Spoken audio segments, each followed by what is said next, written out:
All right, I'm going to give you the top 16 reasons why distributors fail in network marketing. I've got all 16 right here. Plus, you should trust me because I got a hoodie on. I mean, that right there should be enough said. So, reason number one is they lack commitment. You may say, well, yeah, that seems common sense. Well, let's put it in perspective. How can you expect others to be committed if you aren't committed?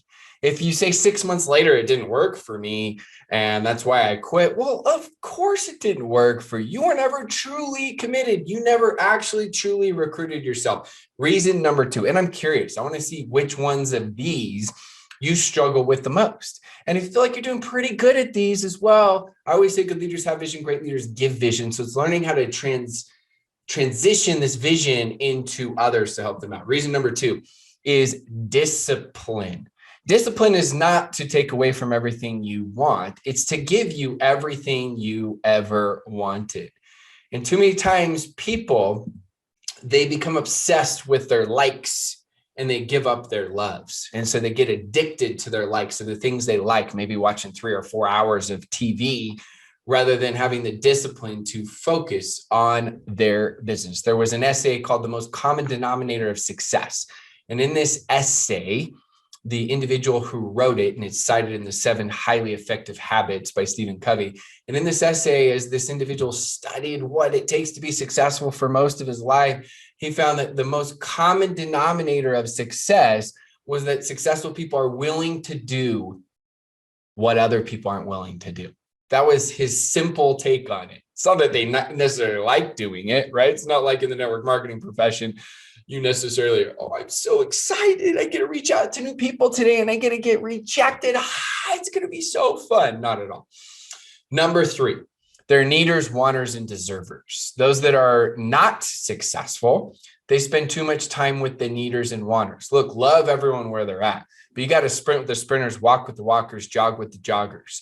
And too many times, people are trying to turn the needers and wanters into deservers, and they're trying to turn the walkers into sprinters. Hey, empower them, cast the vision, help them.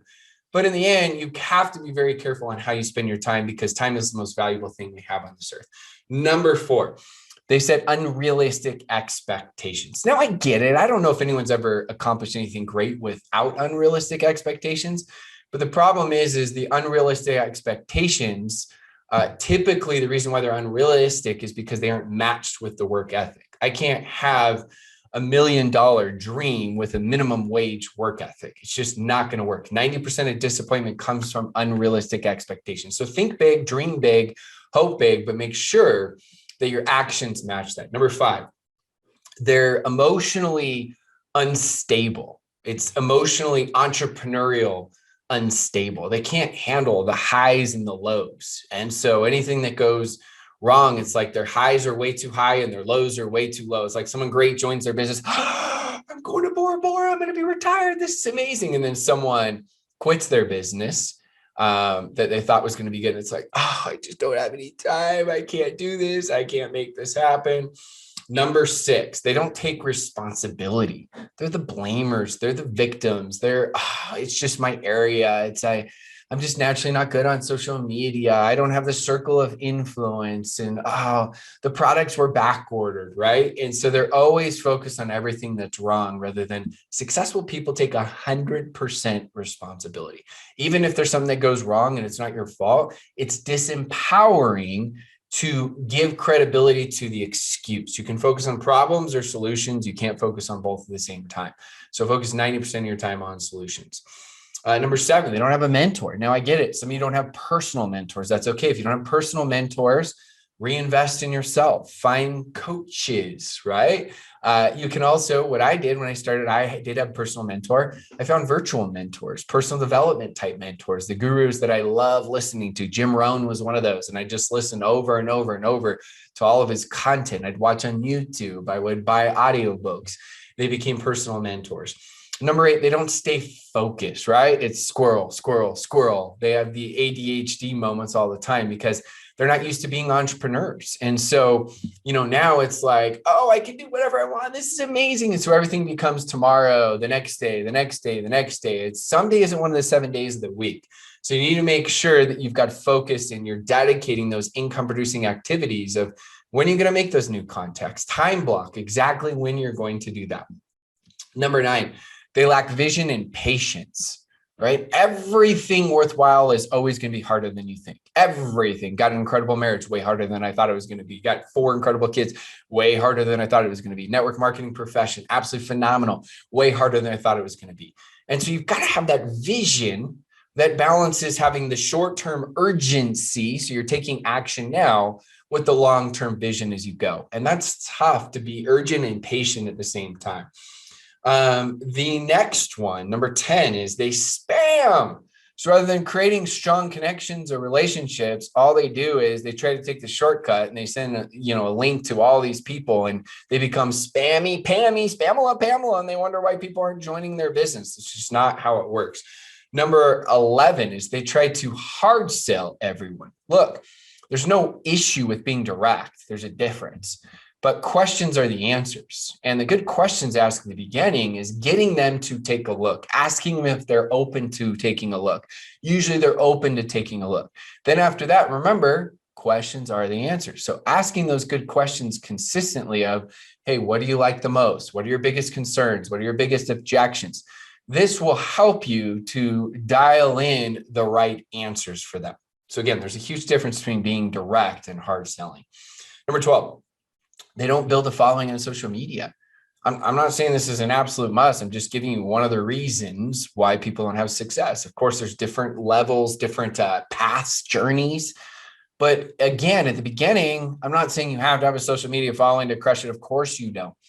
But as you get deliberate and consistent with posting content in social media, your vibe attracts your tribe, niches to riches. Eventually, you're going to have the people that don't really like your style that block, unfriend, unfollow you. But the people that like your style, they're going to comment, they're going to share your content. And that's going to be able to create a following where now, when you do reach out to people about your business or your products, your closing ratio or your ratio of them saying yes is much higher as you go.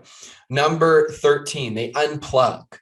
Right. So what happens is we call it the campfire where you're plugged in, and that's where you're warm, right? When you're part of the campfire, they step away from the campfire where they start thinking they can do it on their own. So they're not doing the personal development. They're not watching the team Zooms or Facebook Lives. They're not, or YouTube videos. They're not plugging into any of this stuff.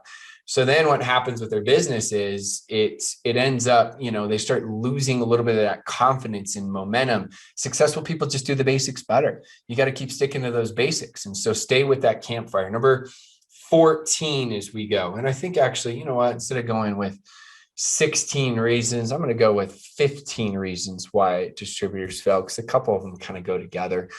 14, this goes a little bit with what we just talked about. That's why it's perfect after, is they don't do personal development. You got to do personal development. You got to keep working yourself. You got to reinvest in yourself. That's the best investment you're ever going to make. I've read / listened to over 1,100 books the last 14 years, right? Now, I didn't just read.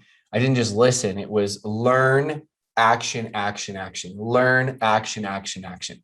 And that's your key is it's learn, action, action, action as you go. Number 15, they don't have a why. Now, look, I'm not saying when you start that you've got to have this huge why, because when you start, your first goal is typically you want to have a little bit of success. You want to have a sign up. You want to make your money back. I get that. So I'm not saying you got to start with everyone and spend 2 hours on what's your why? Did your why make you cry 72 times today? No. At the very beginning, that's not the case. But as you evolve in this business, your level of commitment in large part will determine your level of success. Going back to number 1, right? We talked about commitment.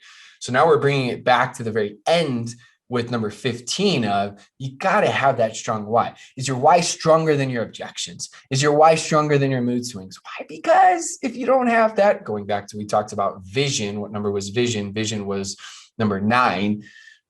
In the end, it's just the fog is going to be so great that they're just going to say, yeah, it's just easier if I stop doing this. So yes, at the beginning, you don't really have a strong why, most people, but that's got to grow. That's got to expand so that you're willing to go through those tough times. Because the two questions everyone's going to ask themselves is, number one, can I do what you're doing? Can I do it?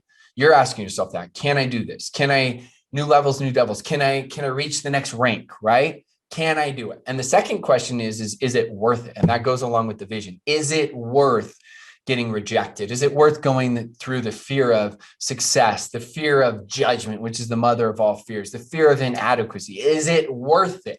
So everyone's asking themselves those two questions, yourself included, at every single level. So I would challenge yourself on these 15 different reasons why one isn't having more success, and say, hey, what are one of these 15 reasons that I can work on the most? What are a couple of them?